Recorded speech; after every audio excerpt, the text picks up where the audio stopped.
Ikaze mwese muriko mukurikirana iki kiganiro.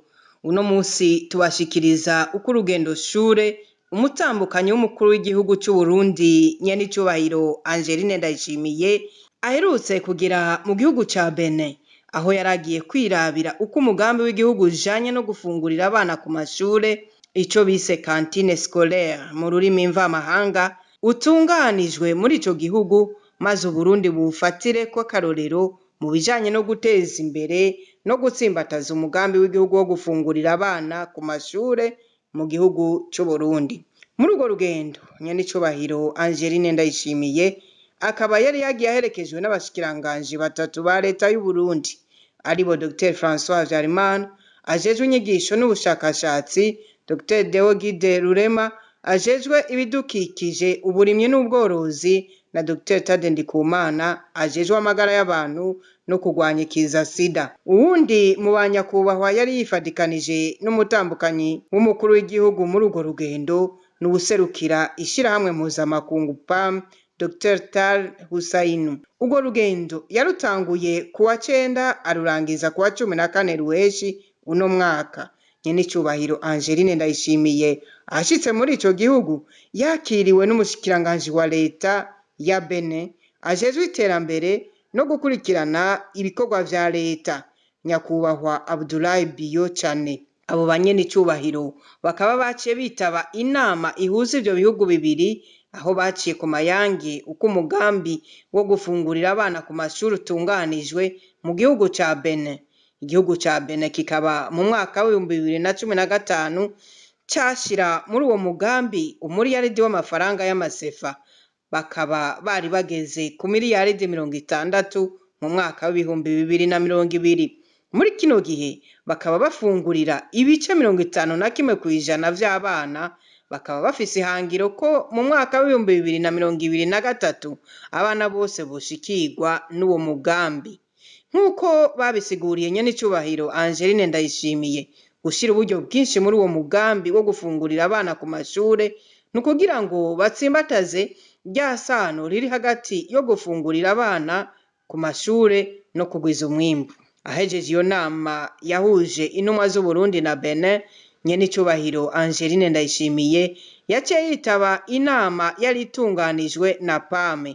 Muri iyo nama ishirahamwe PAM Burundi n'ishirahamwe PAM Benin bakaba barerekanye ibimaze kurangurwa n'intambwe umugambi wo gufungurira abana ku mashure ugezeko mu bihugu vyo mu kwari bibiri. Mu rugendo yagize ku mashure mato mato ya Benin, nyenicubahiro Angeline NDAYISHIMIYE yari yaherekejwe n'abo bashikiranganje batatu ba leta y'u Burundi, umushikiranganje w'igihugu ca Benin ajejwe inyigisho, uhagarariye ishirahamwe PAM ku rwego rw'akarere ka Afrika yo hagati n'uburengero, abaserukira PAM mu bihugu vya Benin n'Uburundi, n'abandi bategetsi batandukanye b'igihugu ca Benin.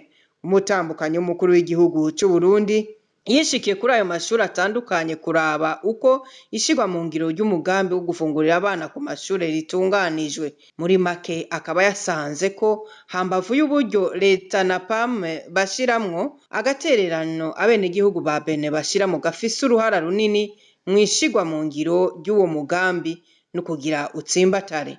Vyongeye amashuri ubwayo yarijukiye bimwe biboneka umugambi wo kurima mu matongo y'ishure, ivyo bimbuye bigaca vyunganira uburyo bwa leta, PAM n'abenegihugu. Kw'ishure Guro Soji, umutambukanyi w'umukuru w'igihugu yarashinze ibuye rya mbere ry'umushinge w'inzu y'uburiro kuri iryo shure, yongera aratanguza ibikorwa vyo gusiga inyubakwa z'iryo shure riri muri komine ze, intara ya Atlantique. Nyenicubahiro Angeline NDAYISHIMIYE aragaruka ku ruhara rw'abenegihugu mw'ishirwa mu ngiro ry'uwo mugambi wo gufungurira abana muri Benin.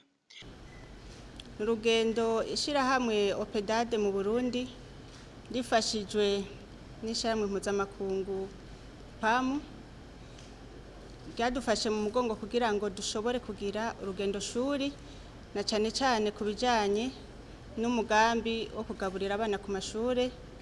Murazi yuko nsanzwe ndi umuhetsi uwo mugambi ngaha mu Burundi. Twaragendeye amashure y'intango asanzwe arangura uwo mugambi wo kugaburira abana. Twasanze hariya rero n'umugambi abenegihugu bafashe mu ntoki, iruhande y'uko leta ya Benin n'ishiramwe pamu abenegihugu nabo bawugize uwiwabo. Muhava muvuga muti gute?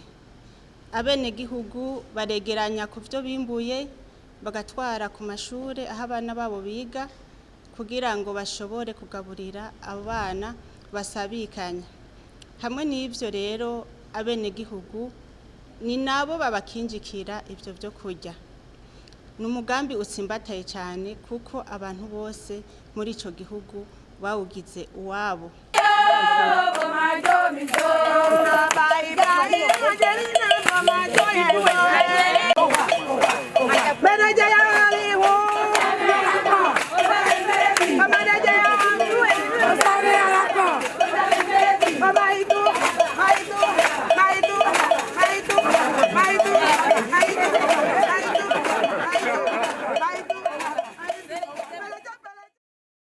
Tumaze kugendera ayo mashure y'intango, kabaye n'akaryo keza ko gutanguza umushinge ku ishure ry'intango rimwe muri ayo mashure twashize tubatse, aho uburiro bw'abana bazohora barira ahantu hiyaguye.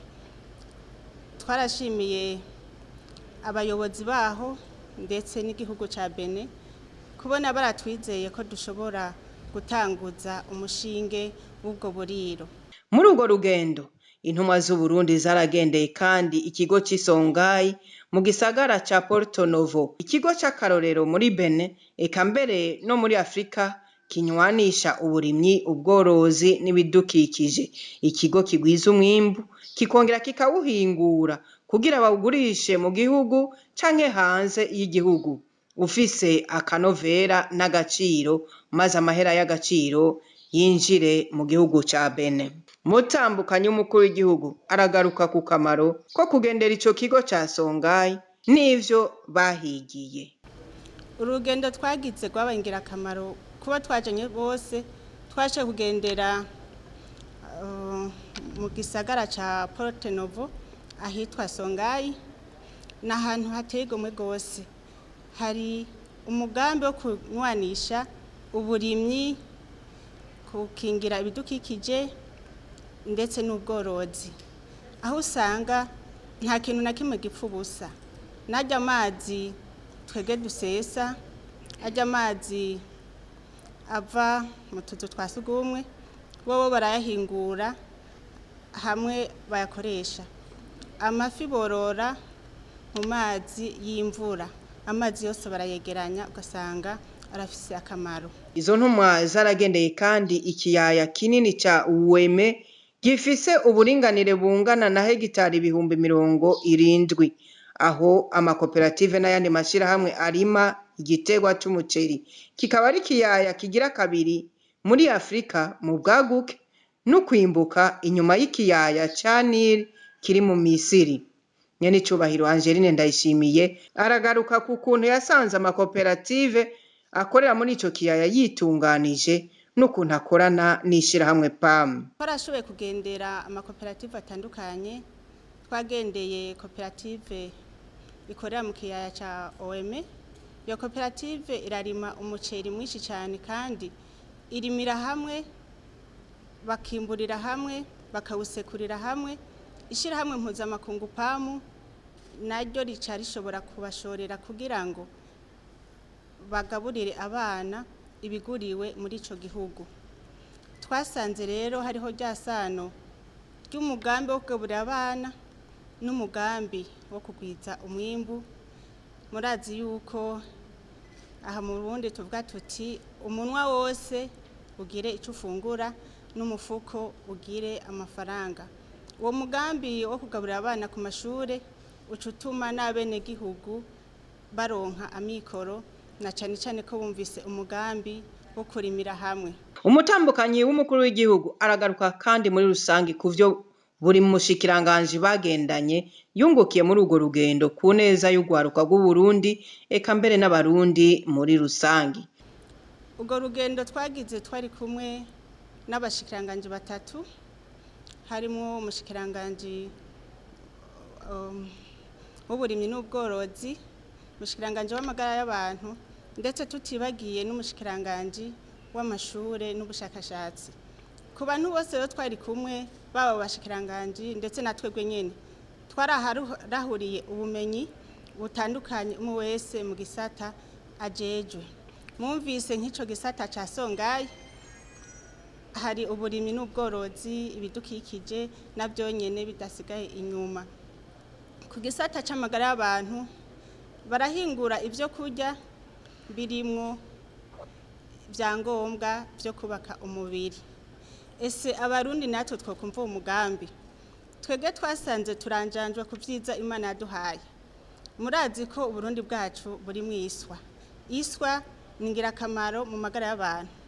Ariko bobo barafata udukoko tumeze nk'ibihori bakadusya, bagaca bashira hamwe n'uwo muceri, bagaca babitekera neza kugira ngo abana babiriye bagire ubuzima bumeze neza. Abarundi rero hamwe twokura kwa karorero ngaho, ya ndoto yacu, ca cifuzo cuko amashure yose yoshobora kugaburirwa, togishikako twakuye akaroro keza, abene gihugu bakumva ko ari umugambi wabo. Umuvyeyi yarungitse umwana ku ishure akumva ko ashobora kumutekerera ibyo ashobora kurira ku ishure, agasangira n'abajya abana batagira amikoro. Muri urwo rugendo nyenicubahiro Angeline NDAYISHIMIYE yarabonanye na mugenzi we w'igihugu ca Benin, nyenicubahiro Claudine Talon, bakaba hanini baganiriye ukuntu bokomeza imigenderanire hagati ya Fondation Claudine Talon na Fondation Umugiraneza, na cane cane guteza imbere amagara y'abakenyezi. Kabaye rero n'akaryo keza ko guhura n'umuvukanyi wacu, twashoboye kuganira n'umutambukanyi wa nyenicubahiro arongoye igihugu ca Benin, nyenicubahiro Claudine Talon. Twaravuganye ku bijanye n'ibyo basanzwe barangura nk'umuhetsi wa kantine scolaire ngaha mu Burundi. Twashoboye kungukira vyinshi, twashoboye kungukira vyinshi no kubijanye bya fondation yiwe mu kuvuza abakenyezi bagendana za ndwara zo mu kigo. Twashoboye rero no kunga ubumwe hagati y'amafondation abiri, Fondation Claudine Talon na Fondation Umugiraneza. Twumvikanye ko tugiye gufashanya, umwe wese icyo ashoboye yunganire uwundi, na cyane cyane ku bijyanye n'amagara y'abakenyezi.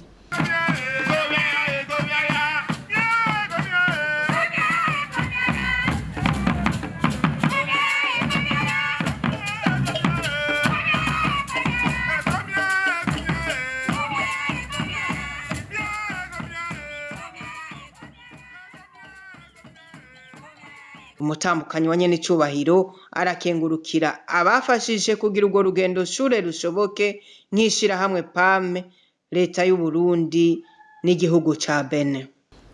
Aho hose rero urwo rugendo muri make rwabaye ingirakamaro kuri twebwe, kuba twajanye ndetse n'abari bahari nk'abo bo mu mashirahamwe mpuzamakungu ajejwe byo gufungurira abantu, kubera nabo nyene bagiye barabona ivyo muri Benin bakora mugangaha mu Burundi usanga bidakorwa.